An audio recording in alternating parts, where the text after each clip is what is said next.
Bonjour, je voudrais vous parler de gestion de projet.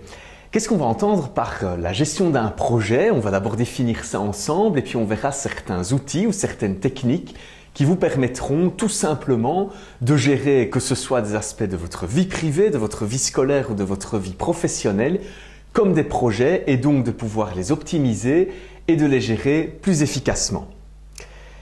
Je voudrais tout d'abord qu'on discute un peu de ce qu'est un projet finalement. Un projet, ça peut être une activité, ça peut être une idée ou la concrétisation d'une idée que vous auriez pu avoir et que vous allez structurer dans le temps par rapport à vos moyens. Nous allons discuter de tout cela en détail pour pouvoir le concrétiser au mieux et garantir que vous pourrez atteindre des objectifs. Alors, pour faire cela, c'est comme pour construire n'importe quoi ou n'importe quel objet physique, vous avez besoin généralement d'outils et donc d'une boîte à outils. La gestion de projet comporte toute une série justement d'outils que vous allez pouvoir utiliser et qui vont vous aider à être plus efficace dans la gestion de votre projet ou de vos activités de manière générale. Ces outils sont relativement polyvalents et vous allez pouvoir les valoriser dans toute une série de contextes ou toute une série de dimensions de votre vie ou de la vie par exemple de votre entreprise. Comme je l'ai dit, gérer un projet, c'est avant tout une démarche d'optimisation. Vous allez devoir forcément réfléchir à vos objectifs précisément et à un moment vous jeter à l'eau et décider de concrétiser ce projet. Et une fois qu'il sera lancé, on verra une série d'outils qui vous permettront de faire ça, vous allez tout simplement vous placer dans une démarche d'optimisation de ce projet et des tâches que vous allez mettre en place pour garantir l'atteinte de vos objectifs. Tout cela s'inspire d'une approche relativement entrepreneuriale qui va vous garantir l'efficacité dans votre gestion et dans votre manière de fonctionner. Vous allez, avec une gestion de projet bien faite et bien construite, vous retrouver beaucoup moins facilement perdu et déboussolé ou bien simplement dans le brouillard ou dans le flou comme ça pourrait être parfois le cas. Pensez simplement à certains moments peut-être de votre vie, ne fût-ce que privée, où vous ne saviez plus très bien finalement comment vous organiser, comment organiser vos tâches pour garantir l'atteinte d'un objectif ou garantir simplement un résultat que vous espériez. La gestion de projet va vous permettre d'organiser tout cela, de rendre votre approche beaucoup plus professionnelle et aussi beaucoup plus sereine vu qu'elle va être préparée. On va discuter cela ensemble. La première étape, on le verra, ça va être évidemment de définir vos objectifs qui doivent être précis et très clairs pour permettre et garantir justement l'atteinte des résultats que vous espérez. Cela ne se fera pas facilement, évidemment il va y avoir toute une série d'obstacles et donc de risques que vous allez devoir gérer, intégrer, préparer et surtout anticiper dès les premières phases de votre gestion de projet. Faisons un premier moment de pause pour vous inviter à réfléchir à certaines questions, aux réponses que vous apporteriez à ces questions justement et qui devraient vous aider à intégrer au fur et à mesure ce qu'est la gestion de projet et à voir finalement plus concrètement comment utiliser des notions parfois très théoriques dans le cadre très concret, par exemple d'un projet ou d'une initiative privée ou professionnelle. Les premières questions sont les suivantes. Quels sont les projets les plus importants que vous ayez déjà mis en œuvre? Ça pourrait être lié par exemple à votre habitation ou à un événement. Réfléchissez-y, ça peut avoir été dans le cadre professionnel, privé ou scolaire par exemple. Et puis posez-vous la question, comment avez-vous géré ces projets? Peut-être que vous n'avez pas mis en place de démarche de gestion de projet particulière, mais que vous auriez pu le faire, que vous auriez dû ou que vous auriez voulu le faire. Peut-être aussi que vous n'y aviez pas forcément pensé et que vous vous rendez compte maintenant que certains outils auraient sans doute pu vous aider. Je vous invite à réfléchir à ces questions qui vont nous permettre de passer à la suite. Et justement, fixons un peu le cadre, plantons le décor et fixons le cadre de ce qu'est la gestion de projet. On l'a déjà dit, c'est une série d'outils que vous allez pouvoir utiliser relativement précis et concret. C'est aussi une approche, c'est aussi une vision que je vais vous inviter à mettre en place dans la gestion de vos activités une dimension importante de ces outils et de cette approche, c'est qu'elle va être parfaitement intégrée. Elle va devoir intégrer toutes les dimensions des tâches que vous devrez mettre en place pour atteindre vos objectifs. N'en oubliez pas, soyez vigilants, prenez du recul et essayez en tout cas d'imaginer tout ce qui peut être lié à votre projet. Cela va vous demander des étapes de réflexion, de projection et de visualisation pour préparer cette phase d'intégration. La visualisation, c'est simplement s'imaginer où vous serez plus tard dans la gestion par exemple de votre projet, ne fût-ce que déjà vous imaginez en train de le réaliser et vous imaginez en train d'atteindre les objectifs de votre projet. Cela va vous permettre d'intégrer beaucoup mieux toute une série de dimensions importantes dès le départ et de gérer beaucoup mieux les risques qui pourraient se présenter.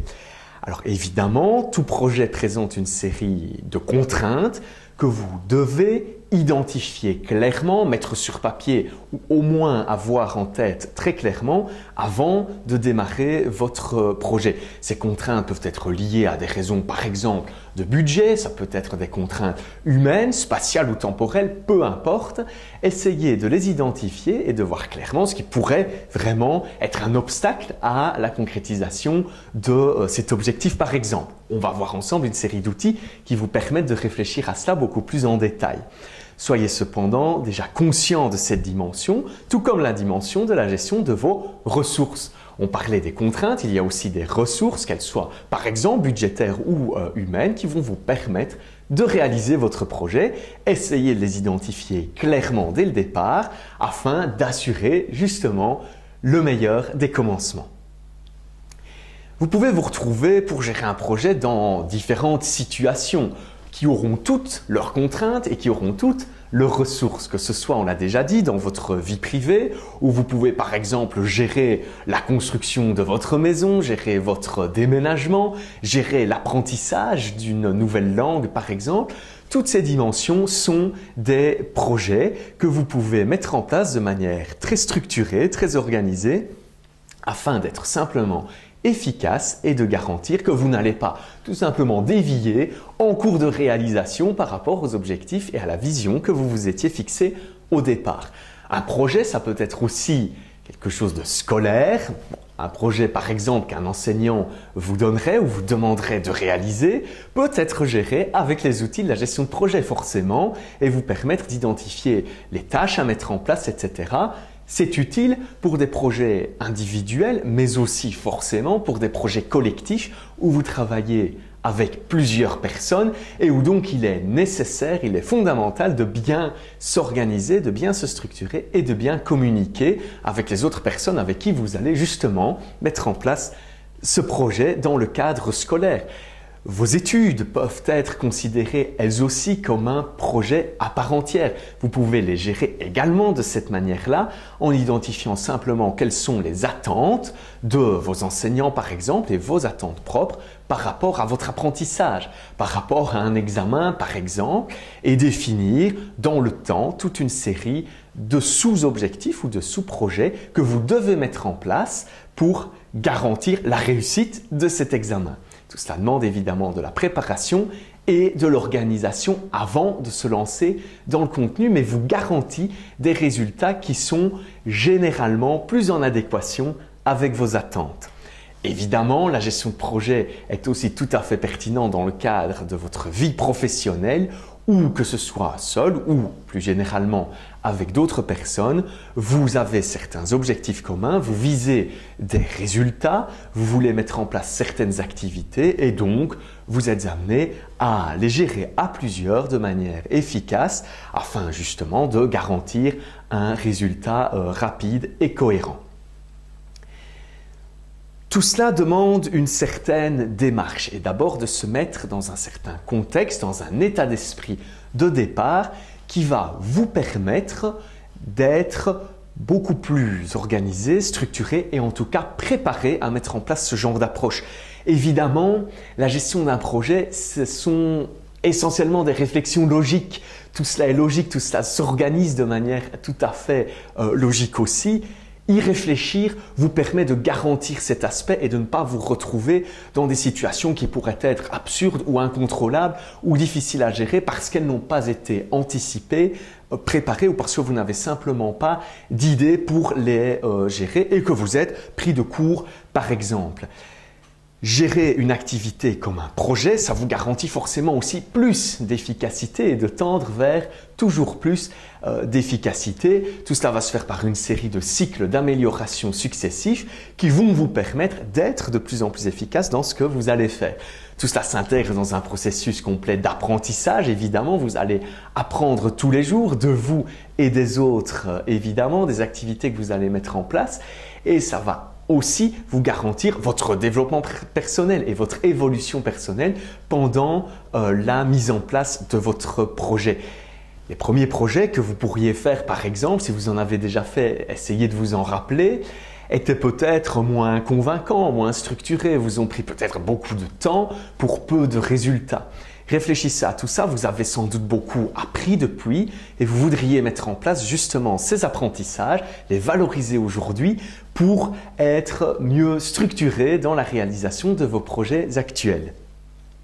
Tout cela est centré sur un aspect sans doute essentiel, j'en ai déjà parlé plusieurs fois, c'est l'atteinte de votre objectif. Gardez toujours ça en tête. Vous devez avoir une idée très précise d'où vous allez à tout moment et en tout cas forcément dès le début de la mise en œuvre de votre projet. Vous devez voir la lumière et la suivre pour essayer de ne pas dévier de votre route. Si ces objectifs ne sont pas précis, vous pourrez dévier très facilement et donc forcément ne pas atteindre les résultats que vous attendiez. Donc soyez focalisés sur les résultats et sur l'atteinte de vos objectifs. Cela va vous permettre de rester sur la bonne voie. Faisons un nouveau moment de pause pour réfléchir à d'autres questions qui devraient vous aider ou vous guider dans votre réflexion par rapport à la gestion de projet. Essayez d'identifier certains de vos projets, qu'ils soient futurs ou présents. Ça pourrait être des projets que vous êtes déjà en train, par exemple, de gérer pour le moment. Et posez-vous cette question. Quelle démarche allez-vous mettre en place pour garantir les résultats attendus ? Est-ce que vous avez déjà réfléchi à ces démarches ou pas forcément? Est-ce que vous comptez plutôt sur le feeling ou sur les autres pour mettre en place ce genre de démarche? Ou est-ce que vous avez déjà des idées très claires et très précises? Si jamais vous n'avez pas ces idées précises, pas de souci, nous allons voir ensemble comment mettre tout cela en place et vous donner une série de balises ou d'outils qui vous permettront de préciser vraiment les choses. Je vous propose maintenant de passer à la pratique et de se poser une série de questions justement par rapport à la mise en œuvre très concrète de votre projet. Le projet, c'est d'abord un plan qu'on va appeler au travers d'une série de procédures, un project plan si vous voulez en anglais, ou en tout cas un plan de votre projet qui va vous permettre de définir clairement toute une série d'étapes importantes que nous allons discuter juste après et qui vont vous permettre tout simplement d'assurer le suivi de votre projet et sa bonne réalisation. C'est donc forcément un aspect relativement formel, plus structuré, plus organisé, axé sur un processus, une procédure et des cycles de répétition et d'amélioration que vous allez mettre en place pour garantir votre efficacité. Gardez toujours en tête que ce plan, que cette carte, si vous voulez, qui va vous montrer où aller et quel point atteindre par rapport à où vous vous trouvez pour le moment, est flexible, elle est adaptative et elle va devoir forcément s'adapter à la réalité et à ce qui va se passer concrètement dans votre gestion de projet. Vous n'êtes pas sur une route en ligne droite très calme et sans aucun souci. Imaginez-vous plutôt que vous êtes sur un bateau, sur une mer qui peut être calme et c'est ce que je vous souhaite, mais qui parfois aussi le sera moins et vous traverserez des moments de tempête. Ça n'est pas forcément un problème, ça vous demandera sans doute plus d'énergie, mais si vous y êtes bien préparé, vous la traverserez sans aucun souci, ou en tout cas avec moins de soucis que sans vous y préparer, cela va de soi. Gardez bien cela en tête, flexibilité et adaptation de votre plan de projet, de votre procédure que vous avez décidé de mettre en place. Un projet, c'est une série de paramètres. Des paramètres qu'il vous faut définir dès le début de vos activités pour être sûr, simplement vous-même, d'avoir en tête très clairement une série de données importantes par rapport à votre projet. Vous ne pouvez pas vous lancer dans un projet sans avoir une idée très claire de tous ces paramètres, de tous ces chiffres si vous voulez, de toutes ces données, qu'elles soient quantitatives ou qu'elles soient qualitatives peut-être, mais qui vont vous obliger à définir clairement votre projet. Ces paramètres sont par exemple les moyens que vous pouvez utiliser ou valoriser dans votre projet, que ce soit des moyens humains ou des moyens matériels. En gros, quel est l'équipement qui est disponible et quelles sont les personnes qui sont disponibles en interne s'il s'agit de votre entreprise ou bien en externe s'il s'agit de partenaires, de sous-traitants, etc. Dans un cadre plutôt privé ou scolaire, vous êtes dans la même situation, identifiez quelles sont les personnes ou quels sont les outils que vous pourrez utiliser pour mener à bien votre projet. Les délais sont aussi évidemment fondamentaux et vous devez les définir dès le départ. Pour quand voulez-vous que ce projet soit concrétisé? Fixez-vous une date précise avec des jalons précis pour être sûr d'atteindre vos objectifs le plus rapidement possible. Vous l'avez sans doute déjà vu, si vous ne fixez pas ces objectifs précisément dès le départ, c'est évidemment la meilleure manière pour reporter toujours la date de finalisation de votre projet. Fixez-les et communiquez-les clairement pour garantir l'atteinte justement de cet objectif en termes de délai. Parfois, vous aurez le choix, vous aurez de la marge pour concrétiser le projet. Parfois, vous en aurez beaucoup moins. Par exemple, dans le cadre de la réalisation d'un événement, la date de l'événement, forcément, vous fixe déjà un délai précis. Vous ne pouvez pas reporter ou pas toujours reporter l'événement si vous n'êtes pas prêt. Vous devez donc prendre cela en compte dès le départ. Vous avez aussi évidemment une série de budgets à respecter et une marge financière que vous vous fixez dès le départ. Quel est en gros l'argent ou la quantité d'argent que je souhaite attribuer pour ce projet et que je pense utile, nécessaire pour pouvoir réaliser justement ce projet. Soyez tout à fait réaliste dans ce budget que vous allez fixer et faites tout pour le respecter. Dans certains contextes, par exemple dans le contexte privé, on a parfois tendance à ne pas forcément respecter le budget que nous nous étions fixés.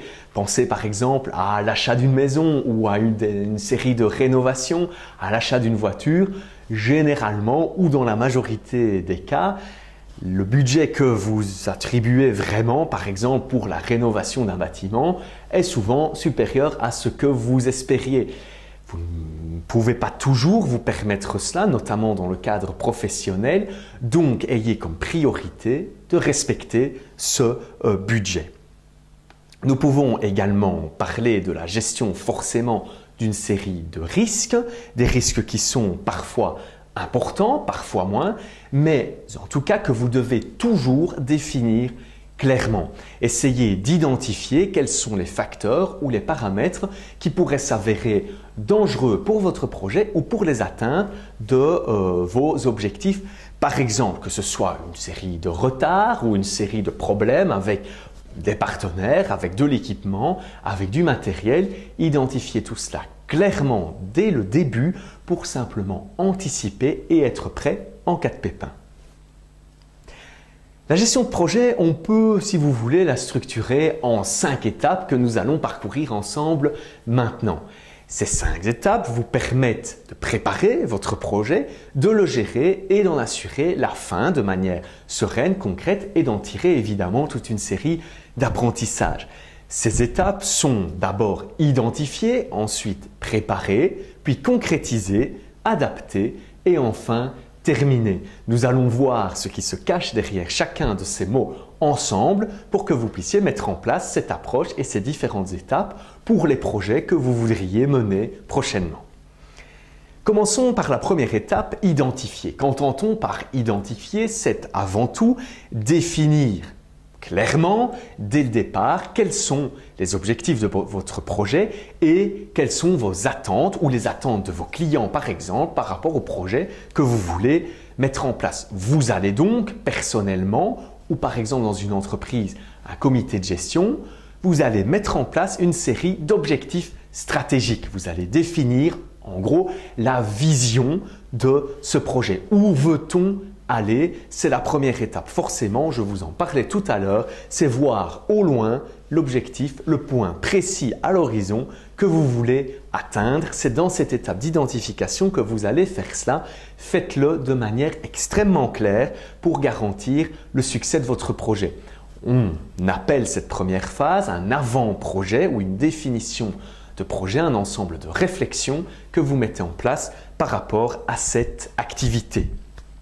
Vient ensuite la phase de préparation du projet qui est fondamentale. Ne vous lancez pas tout de suite dans le projet après la phase d'identification. Il faut d'abord le préparer au mieux pour garantir son efficacité. Zapper cette phase de préparation ne vous apportera que plus de contraintes, que plus de risques.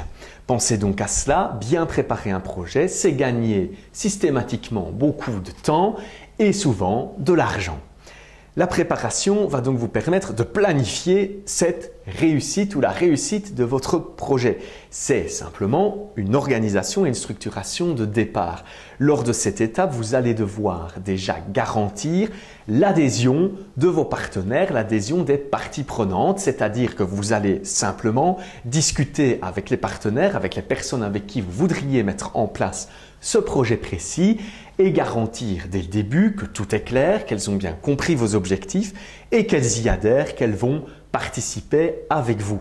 Le projet devient alors un projet collectif que vous allez assumer tous ensemble et vous partagez, si vous voulez, la responsabilité de ce projet et la responsabilité du succès de ce projet. Cette phase de communication est donc essentielle dès le départ.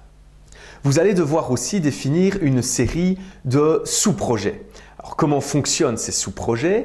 C'est en fait nécessaire dans le cas où vous avez par exemple un projet plus conséquent que vous ne pouvez pas organiser directement, mais vous allez donc devoir définir une série de tâches ou sous-projets qui vont vous permettre d'organiser la concrétisation du projet. Pour chacune de ces tâches, vous allez définir clairement leur durée et les relations entre les différentes tâches. Prenez par exemple la rénovation d'une maison ou d'un bâtiment. Définissez clairement dès le départ quels sont les sous-projets. Il y aura par exemple un sous-projet lié à l'isolation du bâtiment, un autre lié aux activités de chauffage et de sanitaire, un autre à l'électricité, etc. Définissez toutes ces étapes dès le départ comme des sous-projets. Évidemment, vous allez devoir aussi clairement fixer la durée de ces tâches ou de ces sous-projets en décidant par exemple que vous allez attribuer à l'isolation, par exemple, 2 semaines de travail. Au chauffage et sanitaire, 2 semaines également et à l'électricité, par exemple, 1 semaine, tout dépendant évidemment de votre projet. Définissez clairement les durées que vous voudriez attribuer à ces différentes tâches de manière bien sûr réaliste et suffisamment ambitieuse pour garantir la réalisation efficace de votre projet.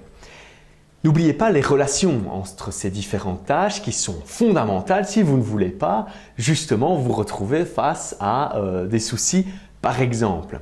Ces relations, c'est penser dès le début à comment organiser le travail sur le terrain, par exemple dans notre rénovation de bâtiment, entre le chauffagiste, l'électricien et par exemple le menuisier. Organisez cela, identifiez les relations entre les différentes tâches pour être sûr que vous n'allez pas, par exemple, fermer les plafonds définitivement alors qu'une série de câbles devait être passés à l'intérieur. Vous allez identifier ces relations et structurer ces relations. Notre exemple est évidemment relativement simple. Vous pouvez vous retrouver dans des exemples ou dans des cas beaucoup plus complexes où vous devrez identifier très clairement quelles sont les attentes, les besoins de chacun des partenaires pour être sûr que vous puissiez coordonner au mieux vos équipes. Justement, en parlant d'équipe, essayez de penser dès le départ et dans cette phase de préparation et de réalisation de vos sous-projets aux compétences qui sont nécessaires pour la réalisation de cette activité. Vous devez les réfléchir précisément pour être sûr de trouver les bonnes personnes et de vous entourer, si vous êtes le gestionnaire de projet, des bonnes personnes. C'est important pour garantir le succès et la réussite du projet. Identifiez donc les compétences nécessaires et construisez comme cela une équipe qui soit tout à fait adaptée à votre projet et réfléchissez les choses de cette manière-là en utilisant les compétences nécessaires à la concrétisation de vos activités. Vous les trouverez si vous êtes une entreprise parfois en interne, parfois pas, et donc vous vous tournerez vers des partenaires extérieurs en sous-traitance par exemple pour garantir justement que vous ayez toutes les capacités pour mener à bien les différentes tâches. Vous pouvez organiser justement ces sous-projets et structurer ces tâches grâce à un outil très simple que vous pouvez par exemple organiser sur un classeur ou avec des logiciels spécialisés qui s'appelle un diagramme de Gantt et qui va justement vous permettre tout d'abord de lister toutes ces tâches dans l'ordre chronologique. C'est-à-dire vous allez commencer par la toute première tâche qui doit avoir lieu et vous allez comme ça continuer jusqu'à la toute dernière tâche ou la finalisation par exemple de votre projet. Commencez par lister ces tâches précisément, à évidemment adapter le volume de ces tâches à votre projet, à définir une série de sous-projets si c'est nécessaire et une fois que c'est fait, vous allez simplement classer ces tâches dans une échelle de temps qui se trouve sur la droite de la liste de tâches dans laquelle vous allez identifier le temps nécessaire pour chacune de ces tâches, mais aussi les relations entre elles. C'est cela l'aspect intéressant du diagramme de Gantt, c'est qu'il vous permet d'intégrer tout dans une seule version assez visuelle de votre projet. Comme vous le voyez ici, par exemple, on voit que pour la tâche 1, qui pourrait être la préparation par exemple du chantier ou l'évacuation d'une série d'objets par exemple qui se trouvaient dans le bâtiment, vous avez identifié deux blocs, ce qui pourrait correspondre par exemple à 2 semaines de travail qui vont avoir lieu seuls. Vous ne prévoyez pas que d'autres personnes ou que d'autres interventions aient lieu pendant cette phase.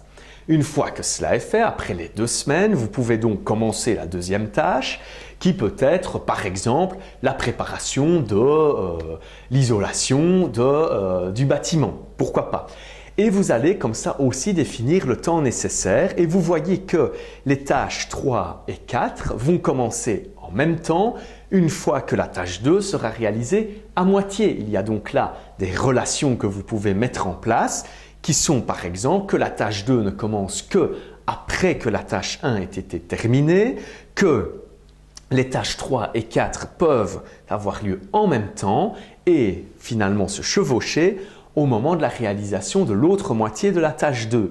Vous identifiez aussi ici clairement que la dernière tâche, la tâche 5, ne peut se faire qu'une fois que tout le reste est terminé.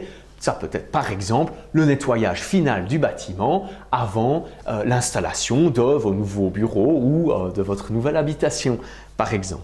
Voilà l'idée du diagramme de Gantt dans une représentation relativement simple, mais qui vous permet déjà, pour tout un ensemble de projets, d'avoir une idée très claire d'où vous allez et de comment vous allez organiser tout cela.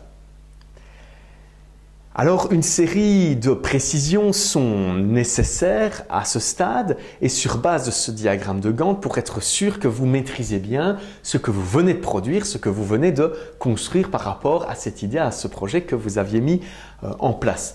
Réfléchissez dès maintenant et sur base de cette structuration visuelle que vous venez de faire aux moyens qui sont nécessaires. On en a déjà parlé, c'est le moment de les mettre sur papier.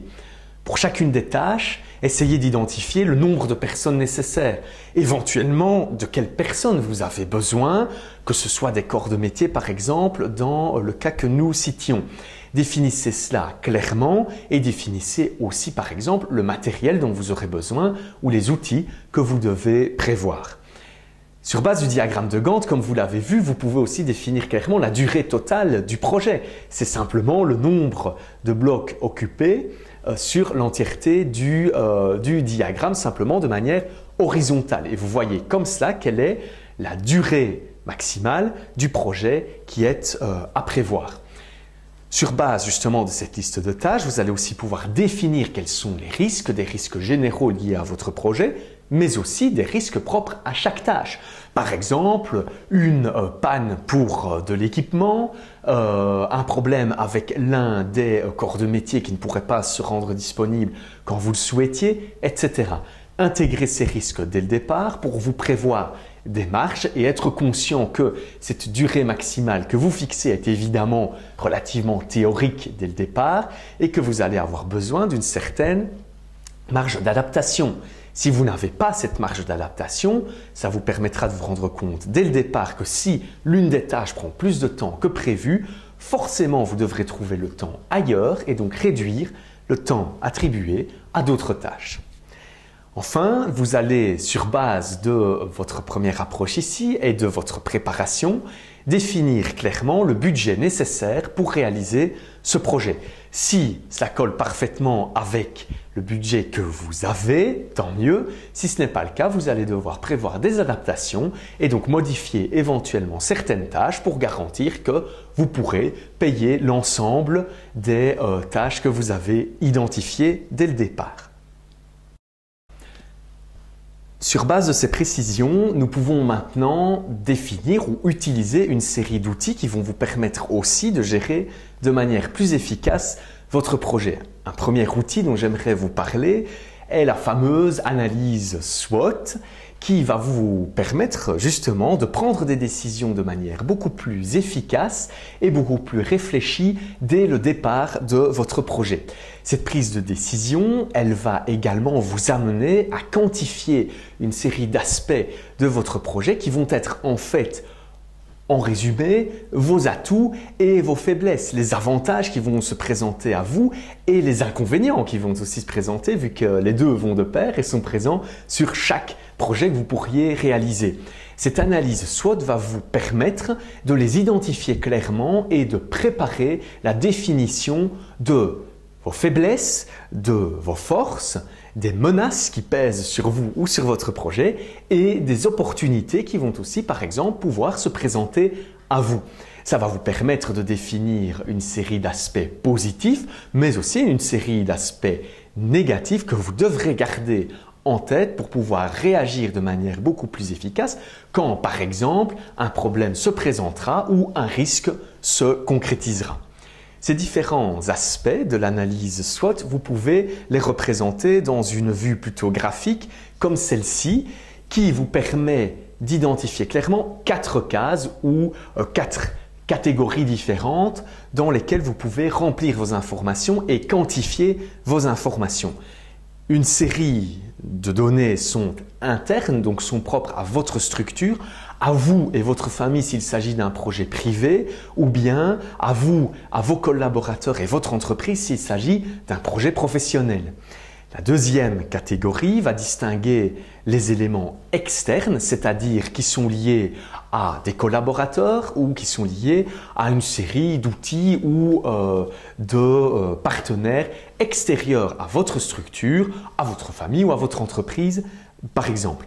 Pour chacun de ces deux cas, vous allez identifier les cas positifs et les cas négatifs. Vous retrouvez ici les 4 éléments que je mentionnais juste avant et leur traduction en anglais, d'où vient le mot SWOT ou l'abréviation SWOT. Tout d'abord, vous identifierez en interne vos forces, vous identifierez ce qui fait votre aspect positif, vos avantages et ce qui va vous donner justement cette puissance dans le démarrage et dans la concrétisation de votre projet. Par exemple, pour votre rénovation de bâtiment, vous pourriez identifier comme force interne le fait que vous êtes relativement bricoleur et que vous pourrez aussi bénéficier de vos propres compétences pour mener à bien le projet, les finitions et certains détails par exemple. De nouveau, en interne, vous pouvez identifier une série de faiblesses ou d'éléments plutôt négatifs que vous devez prendre en compte. Par exemple, vous êtes bricoleur mais vous avez peu de temps. Vous devez donc prendre également cet élément en considération parce que forcément les forces et les faiblesses vont jouer en même temps et vont devoir être une série de contraintes à intégrer. Au niveau de l'approche externe, vous allez identifier les aspects positifs qui sont des opportunités, comme par exemple la collaboration avec certains nouveaux partenaires ou bien la découverte d'autres clients ou de nouveaux clients, par exemple durant la réalisation du projet. Vous pouvez identifier cela comme étant des opportunités, des aspects externes positifs. Évidemment, ils ne vont pas sans une série d'aspects externes négatifs qui sont considérés comme des menaces qui pourraient se présenter à l'extérieur de votre structure et porter préjudice à la réalisation de votre projet. Par exemple, le retard de certains sous-traitants, etc. ou des soucis dans une série de planifications extérieures, de disponibilité d'équipements. Évidemment, si pour la réalisation de votre chantier, tout est prêt et toutes les tâches sont prévues, mais que vous n'avez pas le matériel sur place le jour où vous devez commencer, parce que, par exemple, le transporteur est en retard, vous avez déjà là un élément de menace, c'est-à-dire quelque chose qui pourra porter préjudice à votre projet et qui vient de l'extérieur. Voilà les éléments de cette analyse SWOT qui peut être plus ou moins détaillée et qui en tout cas vous permettra déjà de clarifier un peu vos idées et de pousser votre réflexion un peu plus loin.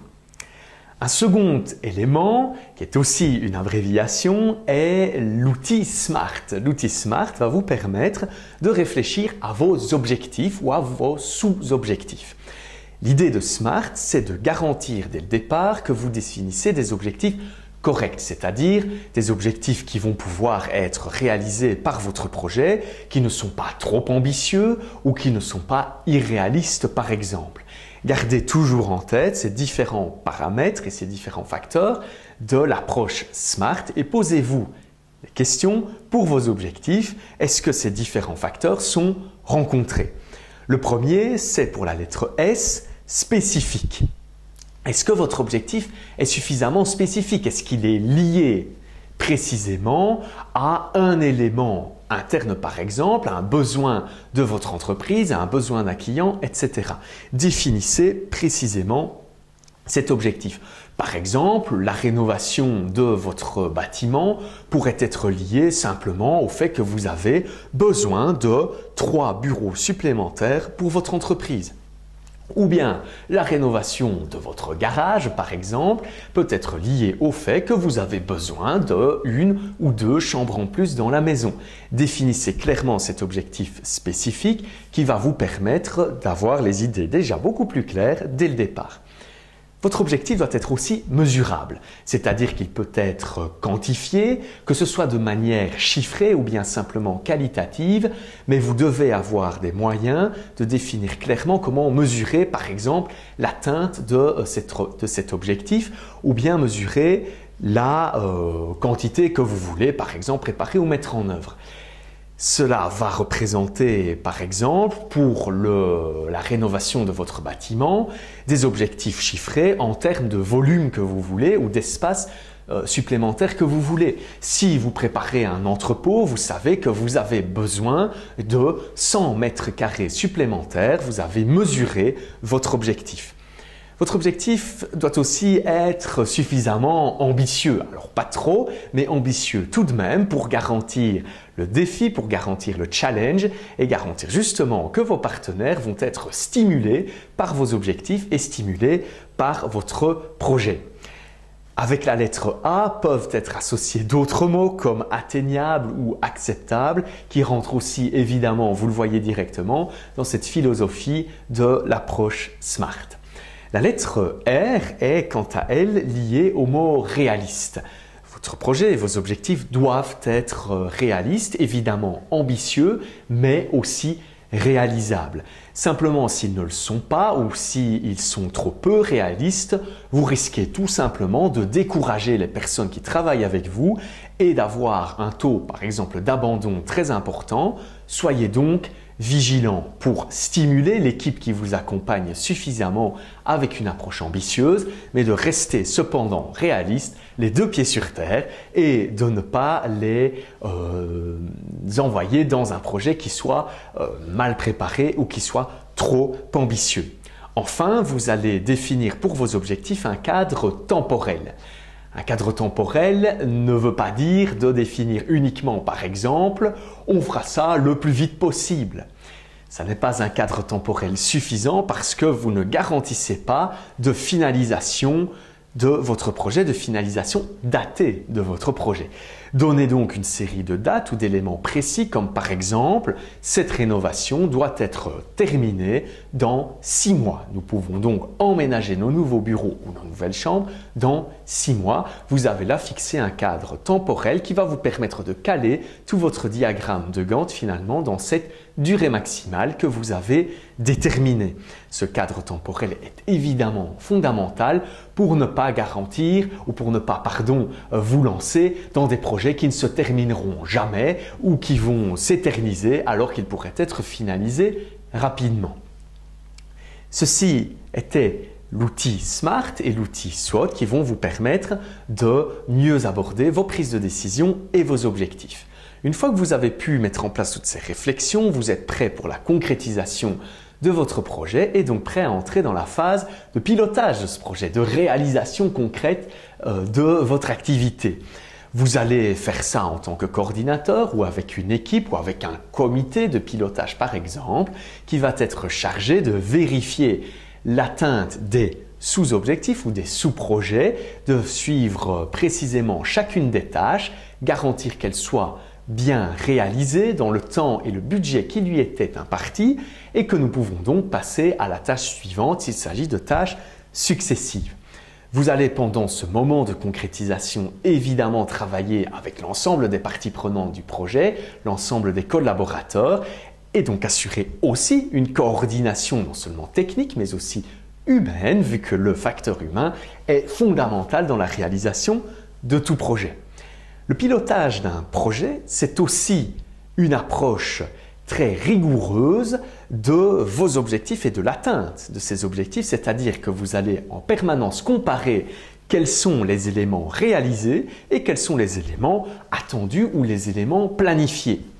Si vous faites ça très régulièrement et en permanence, vous vous rendrez compte directement du moment où vous allez éventuellement dévier un petit peu et où donc vous pourriez éventuellement ne pas atteindre votre objectif final. Faites en permanence cet exercice, réalisé versus planifié, pour garantir simplement les résultats attendus.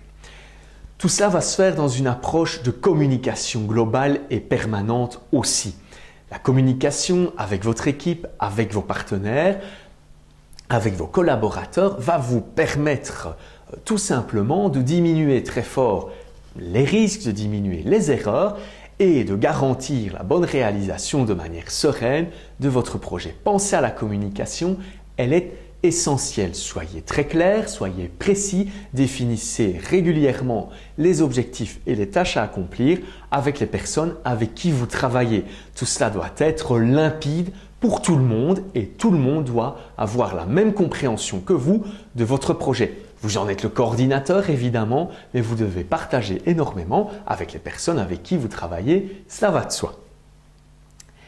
Vient ensuite la phase d'adaptation. Vous êtes toujours dans la concrétisation de votre projet, mais vous devrez mettre en place d'office une série d'adaptations parce que simplement certains changements peuvent intervenir en cours de projet ou bien vous devrez corriger certaines erreurs ou certaines déviations par rapport à la route que vous aviez définie précédemment. Vous allez donc là assurer le suivi précis du projet en vous référant toujours à vos objectifs initiaux qui sont cette lumière au loin que vous devez fixer en permanence.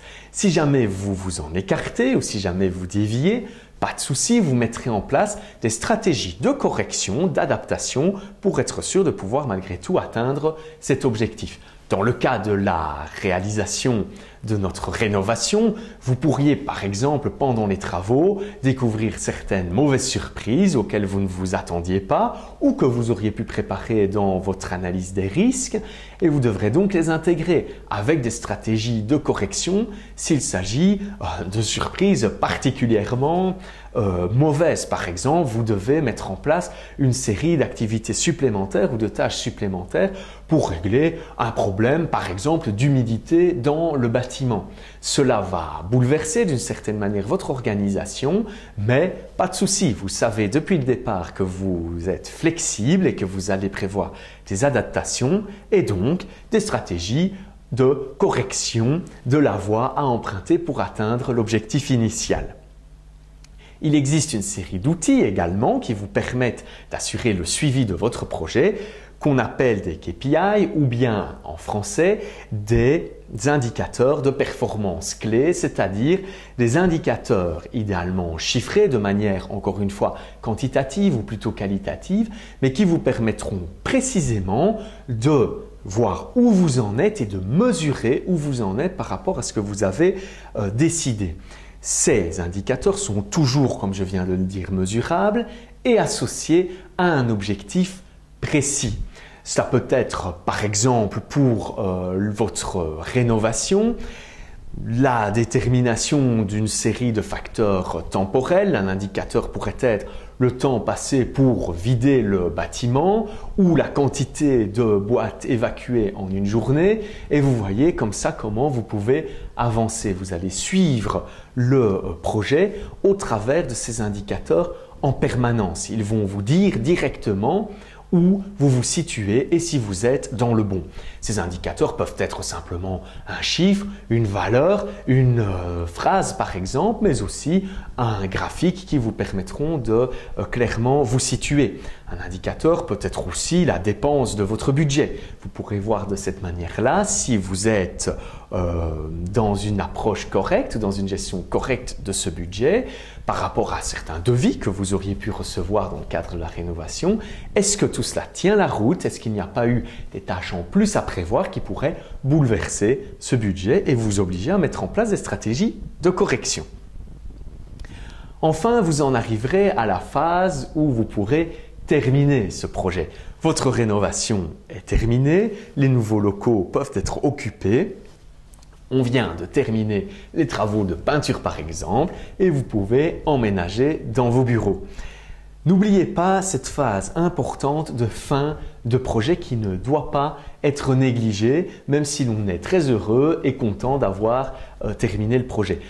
Vous devez mettre en place un bilan de votre projet qui va vous permettre de voir ce que vous avez fait, ce que vous avez mis en place, comment tout ça s'est passé et ce qui va vous permettre évidemment de rédiger clairement vos retours, si vous voulez, sur cette expérience que vous avez eue en identifiant simplement ce que vous avez appris, ce que vous avez dû mettre en place, les erreurs par exemple que vous auriez pu commettre, les bonnes pratiques que vous avez utilisées et que vous voudriez répéter dans le futur. Vous allez simplement définir vos compétences, définir les outils qui ont été importants pour le projet. Cela vous permettra pour le projet suivant de ne pas recommencer à zéro et d'avoir déjà toute une série d'éléments importants que vous pourrez utiliser. J'en parlais au début, c'est le moment où vous vous rendez compte que vous pouvez vous améliorer systématiquement dans votre gestion de projet et dans votre approche de la gestion de vos projets futurs. Ne négligez donc pas cette phase importante de la terminaison de votre projet. Je vous propose un petit moment de pause sur base de tous ces éléments que nous venons de voir ensemble et de tous ces outils que vous pourriez utiliser dans vos projets présents ou futurs. Je vous invite à repenser à justement ces projets que vous pourriez mener actuellement ou que vous pourriez mener plus tard. Quels sont les plans que vous auriez mis en place pour ces projets? Est-ce qu'il y en a? Si oui, comment sont-ils organisés et comment sont-ils préparés ou structurés? Est-ce qu'ils font appel à une analyse SWOT, à des objectifs SMART ou à une série d'indicateurs que vous auriez définis précédemment? Est-ce que la gestion de ces projets que vous voudriez mettre en place s'inspire de vos conclusions des projets précédents que vous auriez pu réaliser? Est-ce que par exemple, vous aviez fait un moment de retour avec votre équipe pour définir clairement ce qui avait bien fonctionné, ce qui avait moins bien fonctionné? Et est-ce que vous avez collecté ces données pour pouvoir les utiliser lors de la réalisation de votre projet suivant? Posez-vous ces questions-là et essayez d'identifier, le cas échéant, certains documents que vous auriez pu déjà préparer et qui seraient utiles. Prenons maintenant un peu de distance par rapport à tout cela en allant voir dans le passé finalement comment les projets étaient gérés et en remontant jusqu'à l'Antiquité et en identifiant une série de projets ou d'œuvres simplement collectifs importants dont on peut toujours constater le résultat aujourd'hui. Je vous ai choisi comme exemple la grande pyramide d'Égypte qui est l'exemple, si vous voulez, par excellence, mais il en existe beaucoup d'autres, d'une gestion de projets collectifs particulièrement impressionnante. Évidemment, ce genre de projet demande beaucoup de planification, cela va de soi, et vous avez une série de contraintes relativement spéciales qui sont le fait que ce genre d'œuvre se réalise dans un temps extrêmement important ou s'était réalisé dans un temps extrêmement important. Imaginez comment mettre en place aujourd'hui ce genre de construction. Ce serait encore un projet extrêmement complexe avec énormément de tâches, une structure et une organisation très complexes à mettre en place. Vous voyez finalement que les projets et que la réalisation de projets, la structuration d'activités ne datent pas d'hier mais de bien avant cela et nous en avons toujours des preuves sous les yeux aujourd'hui. Elles sont particulièrement inspirantes. Par rapport à cela, je voudrais vous inviter à réfléchir à certains projets collectifs que vous aimez particulièrement prendre comme modèle. Ça pourrait être, comme on vient de le voir, la réalisation d'un bâtiment ou d'une œuvre physique, ou bien simplement l'organisation d'un événement par exemple. Pensez-y à ces modèles ou à ces sources d'inspiration qui vous parlent et dont vous voudriez récupérer certains éléments qui vous semblent particulièrement pertinents pour vos propres projets. Réfléchissez à cela et réfléchissez finalement en quoi vous impressionne-t-il. Je voudrais, pour terminer cette approche de la gestion de projet, revenir sur certains aspects importants qui sont, et on l'a vu, l'organisation de vos activités par approche justement de projet en utilisant une série d'outils. N'oubliez jamais que cette gestion de projet est une boîte à outils qui est à votre disposition pour autant que vous soyez formé à l'utiliser et qui va vous permettre de gagner temps et argent dans la gestion de vos activités. Mettez donc cela en place de manière structurée en insistant très fort sur la phase de préparation qui est fondamentale. Identifiez les moyens à mettre en œuvre, les délais, les budgets et les risques pour être sûr que vous préparez au mieux le succès de votre futur projet. Je vous laisse avec une série de réflexions pour terminer. Simplement, posez-vous ces questions-là. Qu'allez-vous retenir et mettre en œuvre de cette vidéo dans vos futurs projets? Et que faisiez-vous déjà avant? Que voudriez-vous finalement tester à partir d'aujourd'hui dans les projets qui se présenteront dans le futur?